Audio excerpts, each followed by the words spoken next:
Hi everyone, nice to be here and nice to see you, Tamsin and Kay. Hi. Thank you. Hi, So, Kay. Now, this book, The Myth of Normal, that we're all trying to read, The Myth of Normal. Yeah, I know. I was like, oh, Tamsin, why? Why did we do this? I don't know, it seemed like a good idea at the time. With Gabor Mate's writing, he is Mm. a lovely writer and he does have some wonderful things to say. I'm listening to it when I'm Mm. driving, so then I'm quite enjoying it. He's quite a slow speaker, and I'm not great at that, so I do tend to speed it up a little bit. He says things such as racism, poverty have a direct effect on the epigenetics, Epigenetics. because we're malleable as organisms, and so responsive to the environmental cues and how this affects our health and well-being, particularly the physical health of a human being is affected by the environmental cues. Genes very rarely dictate the physical and health implications of our species. And I like this bit though. Our genes are not life language any more than a scrambled alphabet is a That's it. Shakespeare play. Yes, that was it. Yeah, yeah. Yeah. Yeah. Did you like that, Yeah, Shan? I loved it. Yeah, and that guess, yeah, my basic language, yeah, that's a bit that made me think, yeah, the importance of DNA and genetics, it's not that big a deal when you look at it like that. Could be a scrambled alphabet. Yeah. And you don't get the Shakespeare play until you pronounce the words and Oh, accent them and yeah, punctuate them. yeah, Because the rest of it, like, well, why did this person develop ADHD? Why has this person got poor health? It's too woolly and too messy and not easy to measure for people to be able to necessarily yeah. come to terms with. Really, what? So these people have all got asthma over there because of racism, and the Yeah, science goes, no, that's pollution, and that, let's look at what's actually happened. It's not got anything to do with the fact that they've been marginalised or treated badly or that they've got extreme stress every time they leave the house. It's got nothing to do with that. oh, no, no, absolutely. Anything to do with racism or being treated badly, or you're out there having that effect as a human, you're having poor treatment, being excluded or whatever, knocks Yeah, on your stress levels and that knocks your immune system and that brings down your ability to Yeah. fight back from diseases or fight back from pollution. no. So, yeah, I do think absolutely humans are sensitive people and creatures to all the environment and not just physical environment of other people's behaviour. Yeah. Mm. So it all has an impact. That's how I feel about it without any real proof. Yeah. That's scientific, no science behind that. Oh, no, but Gabor will back it up.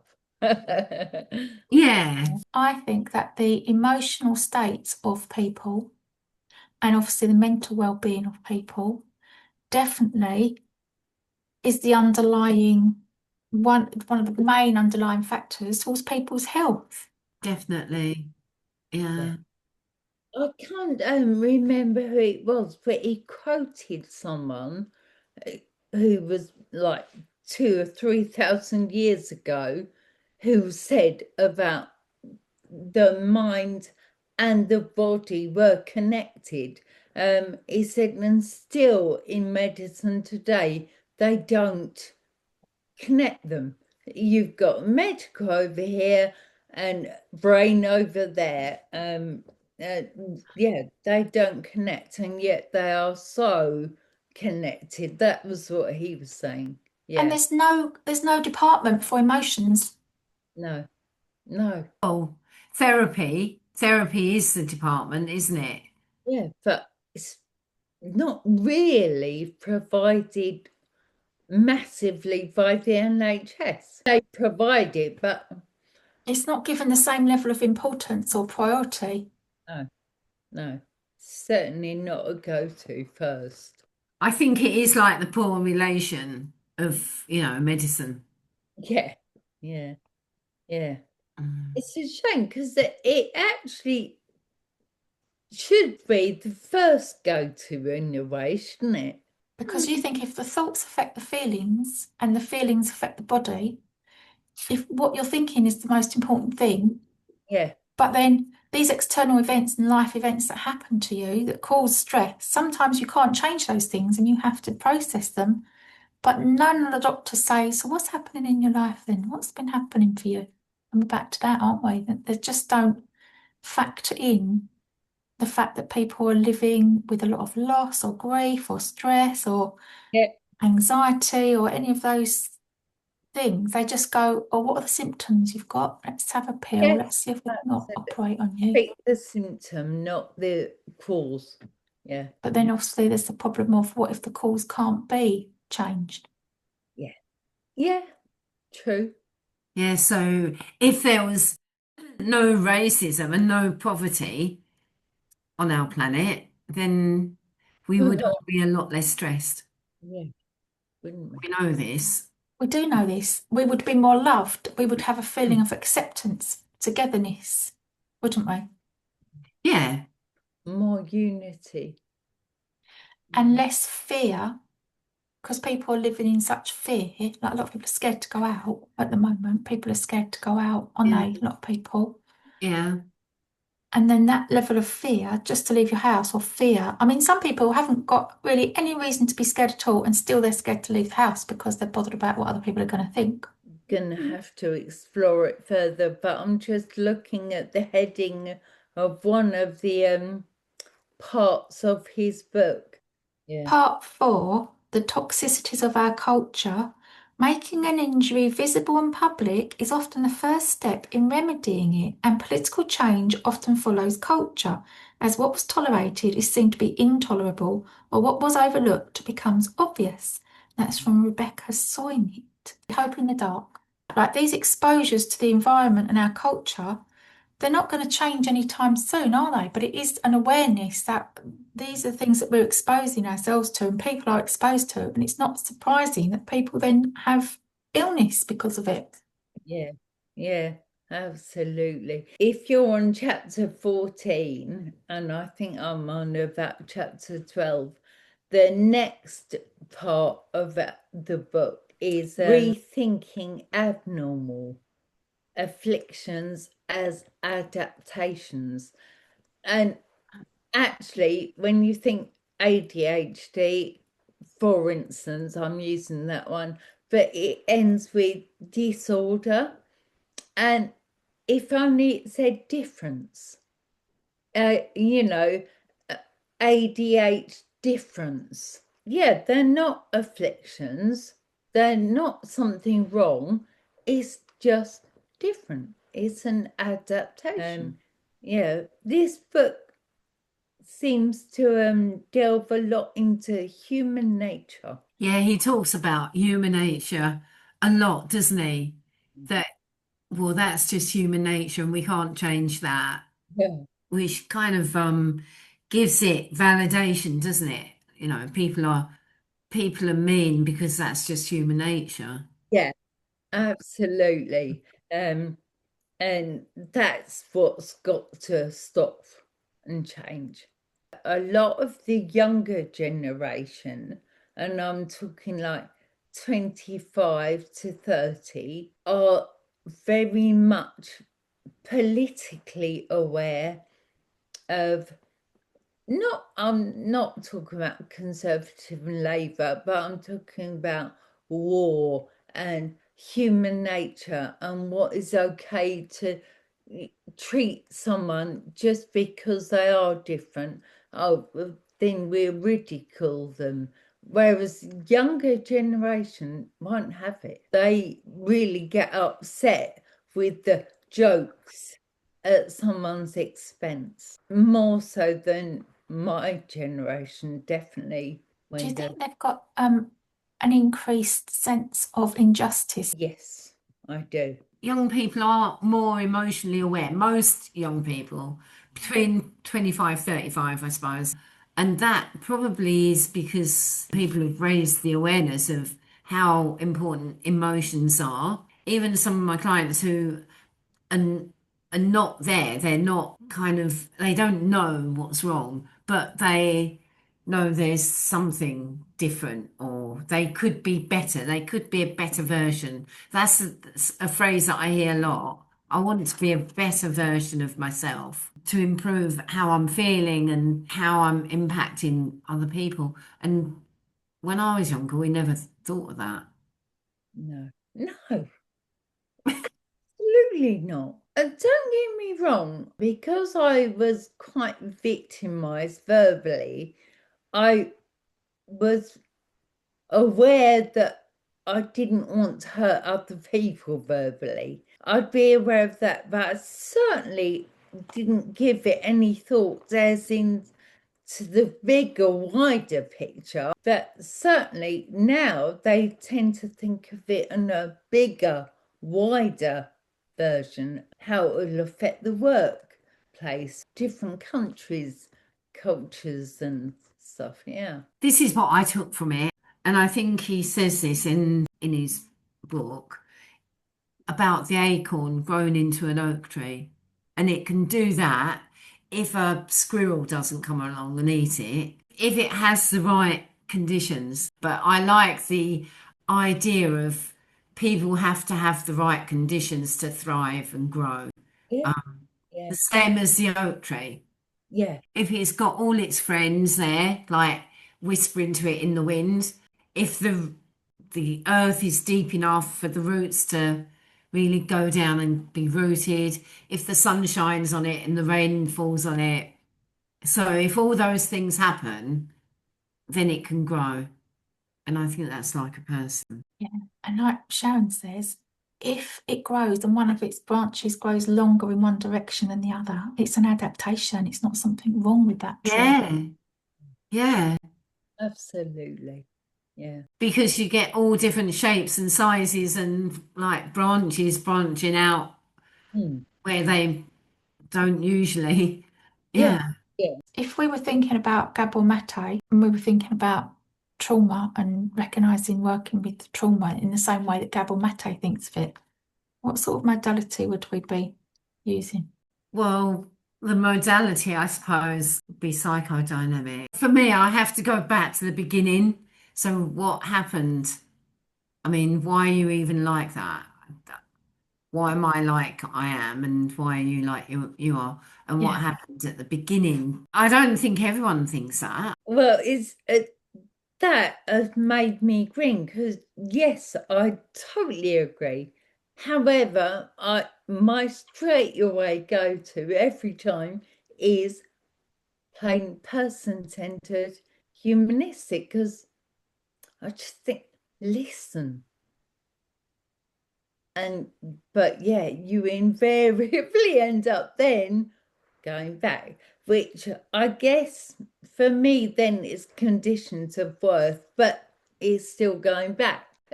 I recently been directed, and I love it, to relational therapy. And I don't know if you read in the BACP journal, what is it, Therapy Today?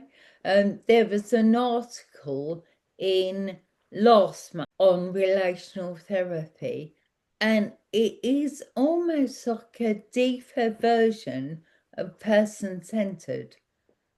Okay. What Like, way? What do you mean, Sharon? because I keep trying to research it, and what I'm finding is, we say again and again, it's the relationship between Mm, you and your client that matters. yeah. You can be as clever as you like it, your modality makes no odds if the relationship's not there. So this is all about the relationship, but so much so that you can do a course on it that's like a year long. I keep trying to investigate further, and it's quite difficult because sometimes you get relationship things come up, but it's not about that. So apparently relate do a course, but I don't want to go into couples counselling. I want the relationship between me and my client to be the important thing. Well, that is the important thing, isn't it? So It's one of the important things. It's one of the important things, isn't it? If you're having person-centered with a counsellor and you've gone there because you've got grief, bereavement, and the counsellor's able to hold you and sit in a very person-centered way and sit with you like that while you're going through that. But then if you want to do personal development, I think what you're saying is the relationship then with the counsellor is what actually matters, because the counsellor can reflect for you honestly how they're finding you. yeah. Yes, yeah, because it does talk about the more I've researched it, so you remember learning about things like challenging your client and using immediacy. Well, the more I read about it, the more I think, well, that's just immediacy, but it is using it. And yeah, so you sit there and hold them, and then you take it further. And the relationship is strong enough that you can use the immediacy and the challenging. My supervisor is a relational counsellor, but his gestalts, he's very gestaltsy. He's always saying to me, because I was really fascinated by the actual theory of it and the approach of it, and he's always saying to me, your experience in that session is just as important as your clients. So whatever you're feeling, you have to monitor that and monitor what your client's feeling, and you can express it. You can say like, I'm feeling blah blah blah in this session. Yeah, That's making the connection, isn't it? I was taught to bracket off my feelings, and my feelings can't be mixed up with the client's feelings. So I used to bracket off my feelings, but now I'm beginning to monitor how am I feeling when they're saying da da da da da. How does that make me feel? Oh, I feel really sad for that. And they might be sitting there not being sad at all. They're just blurting it out. And I'm like, that's really sad. And it's important to bring that into the session. You get the clients that laugh about, like, yeah, I just relapsed, but I'm laughing about it. Oh, what an idiot. But like, why are you laughing? That's really sad. I feel really sad for that. Yeah. And why are you laughing? And then they think about it, reflect on it, and really feel the feelings. And that's quite important that they feel the true feelings and don't just laugh it off. No, but also that laughter is a mechanism, it's a coping strategy, isn't it? And it's Yeah, let's pretend everything's okay. and yeah, Kay's talking about obviously relapse, but also there are things you might have someone who went through such and such in their childhood, and they don't think of it as any big deal. They're only a child who, they're grown up now, and you're sitting there. And actually, that's where relational therapy or person-centered counts, because yes, I feel really sad about that. That's awful. And they go, really? Should I be feeling awful? And then you talk about it, and they realize sometimes that is just not right.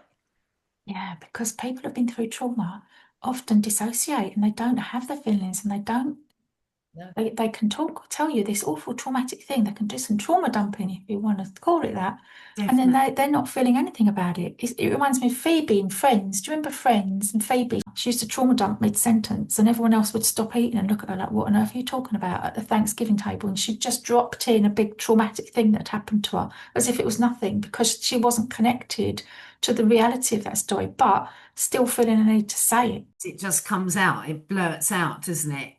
In the middle of like a social setting. using Phoebe as an example, as chit chat. Oh, that happened, and move on. It's like, whoa, no, let's not move on. That's awful. Or And that is what therapy can do for people, isn't it? To help people to reconnect with their feelings about themselves. Because some people don't investigate what happened in their childhood, they don't look at the trauma they've had through the eyes of a compassionate inquiry. mindset. They just take it as fact. This happened. There's nothing to see here. Let's move on. Yeah. And that is disassociation, isn't it? Some clients only want to know about the positive feelings. And they've said to me, I like my positive feelings. I don't think I should have any negative feelings. They've all got to be positive. And I always say, ask them to watch Inside Out, Walt Disney Inside Out, because they all hate sadness in the beginning and then they realise they need her at the end. Things successful people do on bad days that most people never think about. And it's by Lachlan Brown and it's in the Expert Editor. Successful people don't avoid bad days, they use them. They learn how to navigate chaos without letting it define them. While most people react automatically, getting frustrated, blaming others, or falling into self-pity, successful people take a different route. And these are some of the things they do. And the first thing is they zoom out instead of spiraling in. So when everything feels like it's falling apart, most people zoom in. They fixate on the problem, replaying what went wrong and why life feels unfair. Successful people do the opposite. They zoom out. They ask questions like, will this matter in a month, in a year? They remind themselves that no single day defines who they are or where they're heading. That wider lens gives them perspective, and perspective gives them power. And it's rooted in psychology, this. When you take a mental step back, your prefrontal cortex, the part of your brain responsible for rational thinking, re-engages, helping you to regulate your emotions more effectively. So this person's put, when I feel my thoughts spiraling, I picture myself as an observer watching a movie, my own life on the screen. And that small shift helps me stop identifying with the chaos and instead observe it. And from that place, it's easier to breathe, recalibrate, and move forward. That's really interesting, isn't it? Because it made me think about the rewind therapy. It's a trauma approach, and you imagine yourself in the film and playing out all of your trauma, the whole sequence of it. And if there's more than one trauma, there's more than one film. And then you rewind it back and make the film different. I don't know, I'm not an expert on that, so I wouldn't take that as gospel. So you go back and with like delete the trauma, and how would you want it to be? I think that's it, but I haven't done the training, but it sounds very interesting. I mean, how wonderful to take a step back and imagine you're watching on a screen, and yeah, to ask yourself, these are questions we would perhaps talk about with our clients, especially from a CBT point of view. Will this matter in a month? And so if we can just, yeah, take some deep breathing and step back and imagine watching it, it totally changes the picture, I would imagine. Yeah, definitely, because it helps you to put an emotional distance between the chaos that you're currently experiencing or living through and put yourself in a position of observer about your own stuff. And that just puts that little gap in, that little distance so that you can hold on a minute. It's just have a little bit of distance. I'm not really right over here feeling the pain and feeling the chaos and feeling the stress and the drama. I'm over here recognizing this thing is happening to me, it is happening around me, and I'm going to be okay, and I'm still okay, and I'm going to just take some deep breaths, as you say, Sharon, and just focus on. But according to him, they're saying that the act of doing that helps with the emotional regulation as well. So it's not as even if you have to focus on your breathing in order to emotionally regulate. It's sort of an additional tool of, if I use my mind to look at this through the lens of a moviegoer, that's going to help calm me down. That then engages your prefrontal cortex, which is a higher thinking part of the brain, the more rational part of the brain. And the other part is the part that just wants, isn't it? And it can't make decisions or think. Yeah. So if it engages that part, you're in a better position, aren't you? And that probably is correct, isn't it? It's quite right. Makes perfect sense, doesn't it? Thank you all for giving us your attention. I'll say goodbye from myself. Tamsin, I'll say goodbye to you, and Kay. See you all next time.